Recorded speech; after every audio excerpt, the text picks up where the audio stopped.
Durga waterfalls দেখার পর আমরা চলে গিয়েছিলাম দুর্গা ড্যাম দেখার জন্য।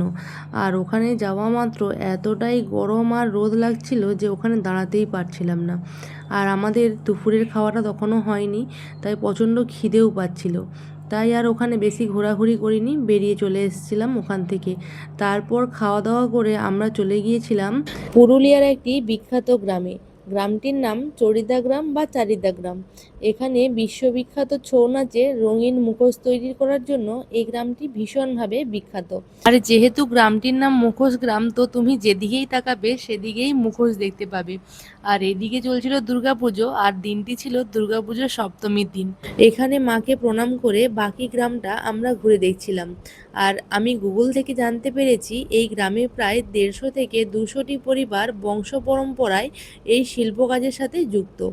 আর এখানে মুখোশগুলি তৈরি হয় মাটি, কাগজ, আঠা, কাপড় ও ধুলো ছাই মিশিয়ে ছাঁচ তৈরি করে তাতে নানা রকম উজ্জ্বল রং দিয়ে মূর্তিটিকে জীবন্ত করে তোলা হয়। মূর্তিগুলো দেখতেও যেমন সুন্দর, তেমন এগুলো কিন্তু সহজে পড়ে গেলে ভাঙবে না। যেহেতু এগুলো কাপড় আর কাগজ টাগজ আঠা দিয়ে তৈরি, সেই কারণে এই মূর্তিগুলো সহজে কিন্তু ভাঙে না। তো যাই হোক, মুখোশ গ্রামটিকে ভালো করে ঘোরার পর তারপরে আমরা চলে যাচ্ছিলাম পাখি পাহাড় দেখার উদ্দেশ্যে। ওই যে দূরে দেখা যাচ্ছে পাহাড়টি, ওর কাছেই আমরা যাব। তো চলো যাওয়া যাক।